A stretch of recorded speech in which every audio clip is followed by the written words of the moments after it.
right. We good, Sam? Yep. All right, well, thanks for joining us today. To start, I do want to acknowledge Todd Loewen, our Minister of Forestry and Parks, Joseph Scow, our Minister of Jobs, Economy, Trade and Immigration, and Brian Chafe, CEO of Havilland Canada. It is my pleasure to join them in announcing an exciting step forward in our efforts to protect Albertans and our communities from the devastation of wildfires. It may be February, but we're really only weeks away from wildfire season. And increasingly, we're seeing that season become more volatile here in Alberta and across Canada. Wildfires are also becoming increasingly unpredictable. But what can be predicted is the impact of fires, the loss of life and destruction of property. It can be greatly reduced when we're capable of a stronger and more rapid response to wildfires. So I'm pleased to say that this will soon be the reality in Alberta, thanks to our government's investment to build and add 5 new water bombers to our existing air tanker fleet. Alberta has landed on a contract with de Havilland to build the new made-in-Alberta aircraft, Canadair DHC 515 water bombers, which will enhance our ability to protect communities, support firefighters on the ground, and respond rapidly when fires ignite. This is a $400 million investment, fulfilling a commitment we made in Budget 2024, to purchase additional air tankers. And this is in addition to our government's $160 million annual investment towards the province's wildfire response. Every wildfire season, air tanker crews work in dangerous conditions under acute time pressures. These new aircraft will help them respond faster, carry more water, and operate with improved safety systems. Air tankers are positioned strategically around the province at 13 different bases. The 5 air tankers invested here will mean a 60% increase in Alberta's drop capacity. Critically, the aircraft will help prevent fires from spreading into neighboring communities, because a quicker response will help keep wildfires smaller and under control. And while smaller is better when it comes to wildfires, I'm excited to say that our partnership with de Havilland will have the opposite effect in Alberta. This investment means growth. It will inject millions of dollars into our economy, expand Alberta's aerospace sector, and support hundreds of new jobs for Albertans. This includes good jobs helping to build the aircraft at de Havilland's new state-of-the-art manufacturing facility, which is being built right here in Alberta in Wheatland County. De Havilland's presence in Alberta dates back to 2022, when the company made the decision to locate its headquarters in our province. De Havilland recognized the Alberta advantage and saw the many opportunities that exist here, including our business-friendly climate, less red tape, a skilled workforce, and one of the lowest corporate tax rates in North America. The company's entrance into our province is a signal that we are providing the right conditions for leading companies to call Alberta home. And I am certain it will serve as a beacon for other global investors to follow suit and experience what our province has to offer. To put it simply, today's announcement is a true Alberta success story. It's a testament to our province's growing reputation as a place where innovation and technology thrive. It reinforces Alberta as a leader in manufacturing, and it once again showcases Alberta as the best destination for investment. Most important, this is an investment in public safety, in the lives of Albertans, protection of their property, protection of our communities, and in the safety of our wildfire responders. I do want to thank Brian and everyone at de Havilland Aircraft of Canada for choosing Alberta, and I'd like to invite Minister of Forestry and Parks, Todd Loewen, to say a few words.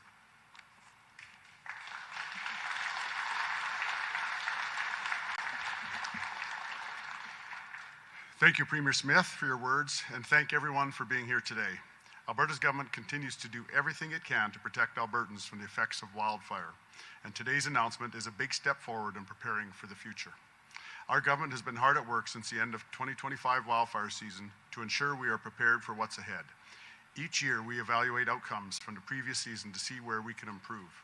It's through this process that we are constantly reminded of the impact wildfires can have on our communities, our families, and our livelihoods. Alberta is committed to a strong wildfire response, not only in our province, but across the country. That is why we are stepping up by adding 5 new water bombers to boost our air tanker fleet. This will help us protect Alberta, and it will also increase our ability to offer help to other jurisdictions when the need arises. Alberta already owns a fleet of 4 air tankers built between 1986 and 1988, which will remain fully operational and will be supplemented by the new water bombers. These new aircraft are a game changer. They're built for Alberta. They fly faster, carry more water, and reload in seconds, giving our wildland firefighters the power to hit wildfires hard and early, battling fires while they're small, and keeping communities safe. They also come with modern technology to keep air crews safe while they work. Our air crews work in challenging conditions, and we are proud to announce the addition of these water bombers to help make their efforts even more effective. Alberta's faced significant wildfire challenges in recent years, and we continue to explore new ways we can improve our wildfire fighting capabilities and prepare ourselves for future wildfire seasons. Alberta is a leader when it comes to using aircraft to fight wildfires, and we have seen some great success with these programs over the last few years. This includes adding night vision helicopters to our arsenal, which has increased our ability to fight fires at night when temperatures are cooler and the humidity is higher, fighting the fires when they're smaller. And just last year, we conducted a project to test the ability of hoist-equipped helicopters to drop and retrieve firefighters in hard-to-access wildfire locations. Mitigating the risks of catastrophic wildfires is also a major focus for our government. Each year, we improve our capability to address wildfires through planning and preparation. We continue to build the collaborative actions and proactive measures that will help Albertans and their communities deal with wildfire, but not be severely impacted by it. These include Fire Smart programs and community fire guard projects to reduce the amount of timber and hazardous fuels near communities. As the 2026 wildfire season draws closer, we remind Albertans that protecting our communities and forests is a shared responsibility. We all have a role to play. Through collective action by individuals, government, municipalities, and industry, we will be ready to face whatever future wildfire seasons bring. This is a great day for our province. Our new air tankers will be built right here in Alberta by Havilland Canada, a notable Canadian aerospace company, supporting good jobs, strengthening our aerospace industry, and helping keep Albertans safe for years to come. Thank you very much, and I will now invite Minister Scow to provide some remarks.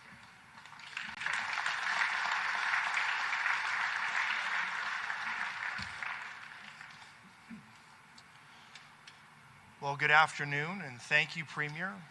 Thank you, Minister Lowen, and also Brian, thank you. And to the entire team of Havilland Canada. You can't see them on camera, but there are hundreds of employees right behind me with big smiling faces. This is truly a fantastic day. And for generations, Alberta has been a place of innovation, often leading with new technology and solutions to drive success for the economy. Whether it be hard-working families providing food security for Canada and many parts of the world, or our energy workers that keep the lights on and heat our homes, Alberta is known for opportunity. Today, we get to see another major step in an industry that is growing here by the day, aviation and aerospace. As a fifth-generation Albertan, I can't help but be grateful for all those who came before me who laid the foundation for this success. And that is why all the other growth we have seen in aviation are especially exciting to me and to those who have come before us. Just over 3 years ago, de Havilland made the move to Alberta and announced a major investment in a new aircraft manufacturing facility in Wheatland County. This was a move that shows confidence in Alberta's economy and our government's ability to keep Alberta as the best place to do business. Major investments from companies like this could go anywhere, but they want what we have to offer. They are choosing Alberta because of our low taxes, our highly skilled workforce, and willingness to get out of the way and let business do what business does best, create jobs and create wealth and opportunity. And today, we are seeing the benefits of that investor confidence. Looking ahead, I am so optimistic for Alberta and the opportunity that lies ahead for aviation and aerospace industry. These new planes purchased by our government will make up just a few of the planes that will not only carry the trusted name of de Havilland, but also the widely recognized stamp that gives confidence for a great product made in Alberta. Thank you, and I want to wish de Havilland Canada and all the team success for many years to come. This is an incredible day.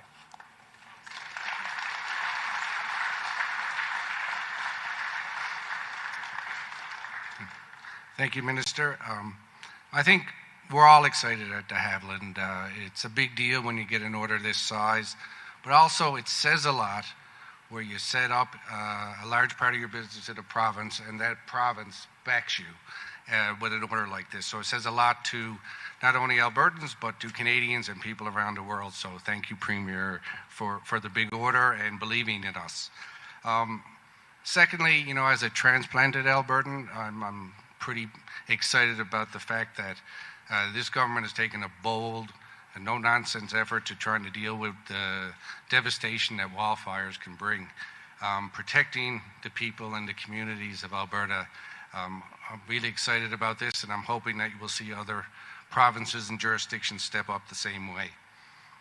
I was recently reading the new Defence Industrial Strategy, and I don't know that there's anything more pressing than defending Canada from the wildfires. We've all seen the destruction across the country. And then when you look at that strategy, it's about investing in Canadian companies, companies that have IP and a lot of significant employment in Canada. Well, let me give you a few stats about de Havilland. We're 100% Canadian owned. You know, I always say this, our owners were pro-Canadian before it was cool to be pro-Canadian. You know, I was given the mandate to repatriate as much work from around the world back to Canada and employ as many people in Canada and in particular in Alberta as I could. And today we have over 80% of our airplanes either made by us or sourced by Canadian companies. Unheard of in this kind of sector in aerospace.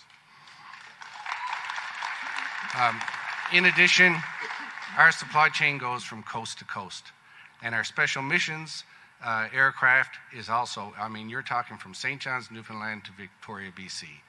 So, as I stand here today, I love what I read about the Defence Industrial Strategy, and I'm just saying, hey, here we are in Canada, let's bring some of that to Western Canada. And lastly, as the Minister Lowen said, we have a couple of hundred of our employees here, and I'd like to thank them. You see a lot of changes going on in the world, and we're losing some jobs in manufacturing. Well, these guys here are making it real. We've added over 1,600 employees, primarily in the manufacturing sector, and these guys are making it happen. That's why people are making orders from us, because we have a great employee base, and they're bringing back manufacturing to Canada. So with that, you know, thank you, Premier, for believing in us and taking the initiative to protect Alberta and its people. And now I think we need to let these guys get back to work. I'm not hearing any banging or noise or anything here as they build at 5:15. Thank you.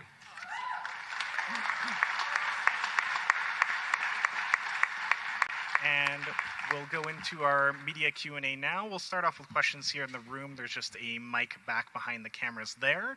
We'll be taking one question, one follow-up, and please reminder to state your name and outlet before asking your question.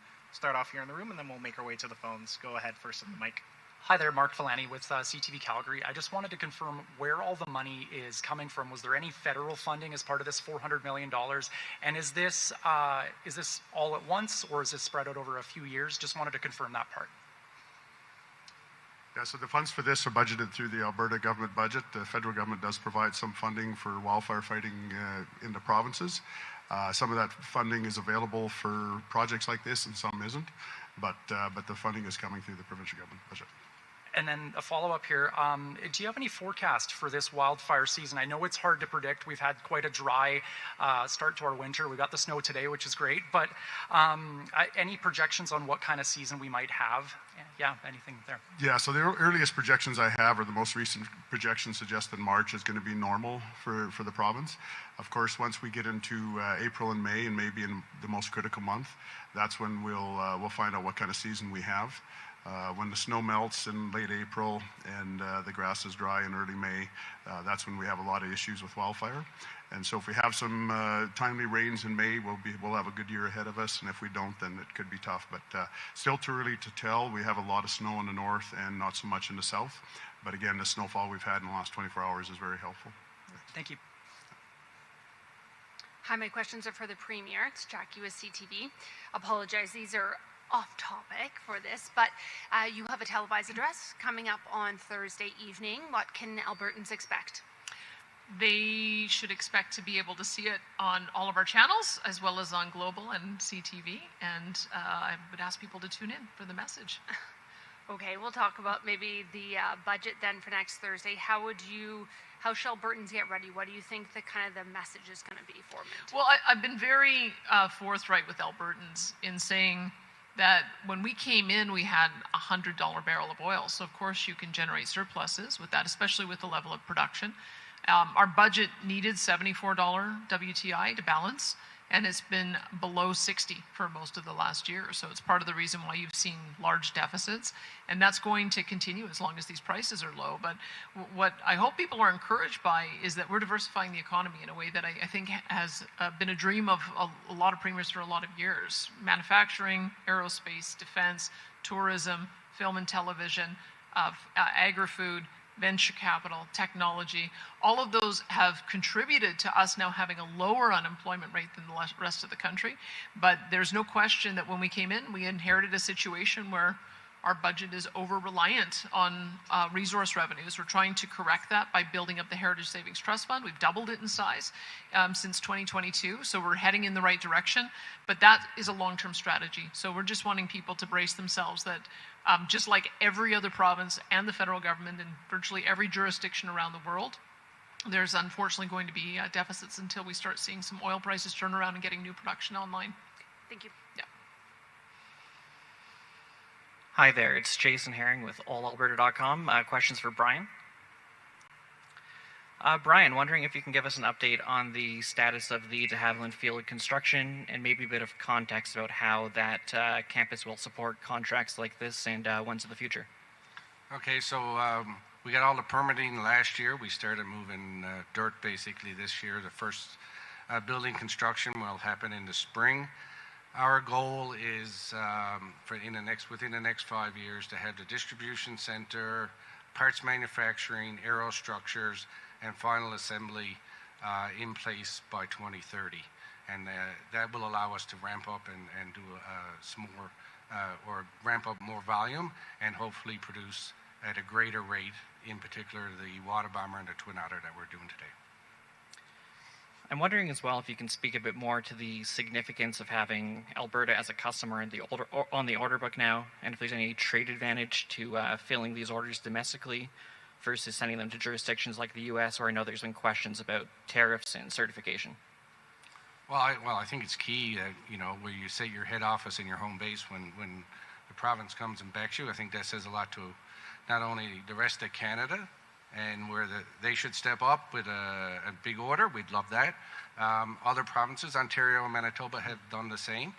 Our goal is to really service our existing customers first and foremost, so that's the EU and Canada.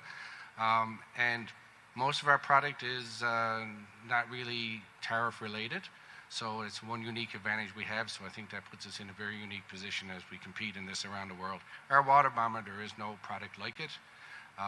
So the more orders we can get, the quicker we can ramp up. We'll take our last one at the mic here and then go to the phones. Go ahead. Hi, it's Dane Patterson with the Canadian Press. Question for Minister Lowen or Danielle Smith, whichever would be best to answer this. But, why de Havilland and why now? Is there, aging fleet? Is it because the wildfire season last year was so bad? What kind of, why now? Oh, so it's probably a combination of everything. We want to make sure that we're prepared for wildfire into the future, and we have aging water bombers right now that are government owned. We also contract many water bombers too, and this is an opportunity to build up our personal fleet and make sure that as those other planes age, that we have planes coming online for them. We want to keep all of them in production. The ones that we have are still good, and they're still very productive water bombers. We use them in Alberta. We send them across the country when needed. But we do want to increase our personal fleet to make sure that we have that capacity for the future for protecting Albertans. What's the current fleet like as far as, where we are as far as aging out and how many we have, things like that? Just a bit of a brief on that. Yeah, so they were built in between 1988 and 1986. 86 to 88, and so those are still good. The airframes are still really good on them. They have many more years left of life in them, but we do want to make sure that we're building up as we go. We don't want to wait till their lifespan is done and then start thinking about replacing them. This is about thinking into the future, making sure that we have capacity and making sure that the capacity increases as we know we need these water bombers, and we know that other jurisdictions will need them if we don't. Yeah, and we currently have 4. Yeah. Thank you. We have time for a few more questions. We're going to head to the phones. Operator, could you put through our first caller, please? We have Edward Lawrence from Fox Business Network. Your line is open. Yeah, thank you. This is off topic again, Premier, if you don't mind. With the trade agreement, or with the agreement over tariffs in China, the Prime Minister is also leading talks now to create a larger trading bloc with the EU and Trans-Pacific Partnership. Is Canada trying to position itself to trade around the United States? I would say that it's all of the above. I mean, I know that that's been my perspective. We know that there are many, many potential new projects for pipelines in particular going into the United States, whether it's the expansion of the Enbridge main line or South Bow's 650,000 barrel line, and many other projects of that nature. We have a very integrated market with the United States, but we also know that we have an opportunity to be able to provide support to our friends and allies, whether it's on energy security or food security, or any of a number of other products. And so the United States enjoys robust trade relationships with the world, and Canada does too. Thank you. And did you have a follow-up, Edward? No, thank you. That covered it. I appreciate it. Great. Thanks for the answer. Thank you. Operator, could you put through our next caller, please? The next question comes from the line of Rick Bell from Post Media. Your line is open. Good afternoon. A question for the Premier. In a story that came out today, I'm just going to quote you one sentence, and I'd like your reaction to whether this is true or partly true or not true at all. Quote, the provincial government's search for a major private investor to build a pipeline to the West Coast is reportedly stalled by the uncertainty surrounding a potential separatism referendum this fall. Is that true? Untrue. I can tell you what it's creating some pause for pipeline companies is that they have historically spent billions of dollars on regulatory approval processes governed by the federal government, only to have the rug pulled out from under them. So when we look at the past 10 years, we calculate there's been over $500 billion worth of investments that have gone south because of a terrible investment climate that was largely because of federal policy. Now, we're working to correct that, and it's part of the reason why we signed the MOU with the federal government, and we're working towards putting a submission in June with what we hope will be a positive sign from the Major Projects Office that it will go ahead. And then I think at that point, you'll see one or more proponents come forward. But they've been bitten many times. Enbridge got bitten when they tried to get Northern Gateway all the way to the approval process, and then it got arbitrarily canceled. TC Energy got bitten when they were in the process of building Keystone XL pipeline, and it got canceled. And then Energy East, they'd spent $1 billion on the regulatory approval process before finally pulling the plug because they just couldn't see a way to the finish line. So those are the kind of things that are more impairing to the investment climate, is you have to actually be able to get a project built. And with any luck, and with some new commitment on behalf of the federal government to work with us, we'll be able to solve those problems. But that is the biggest barrier to investment. So, do you see the debate possible, very public debate about Alberta's future and where Alberta goes from here, to be a stumbling block at all, or is that just what some people are putting forward as some sort of hypothesis to justify not getting stuff built? Well, I can tell you what I have seen. I have seen de Havilland make major investments in our province, WestJet make major investments in our province, as has Lufthansa, as has CAE. Dow Canada announced that they were going to be accelerating once again their net zero project in the industrial heartland area. We've got a number of other projects, whether it's the Coca-Cola distribution plant being announced, multiple data centers. So I'm telling you, it doesn't come up when we're having those major conversations with big investors. What does come up is, can you get me the permits? What's the time frame from final investment decision in order to be able to get shovels in the ground? And we're doing everything we can to make sure that we've got a streamlined regulatory process and the best tax system in the world, so that, or in North America, so that we're able to continue to attract that investment. That to me seems to be the most influential factor. Thank you. We have time for one last question. Operator, could you put through our next caller, please? We have Zoe Mason from Medicine Hat News. Your line is open. Hi there. My first question is about the announcement today. I mean, I think the water bombers is obviously a significant investment into wildfire response. I'm curious if you can expand at all about how this fits into the province's broader wildfire response strategy when we're talking more about things like prevention and mitigation. Yeah, thanks for the question. And, there's multiple factors that we work on when it comes to battling wildfires in the province.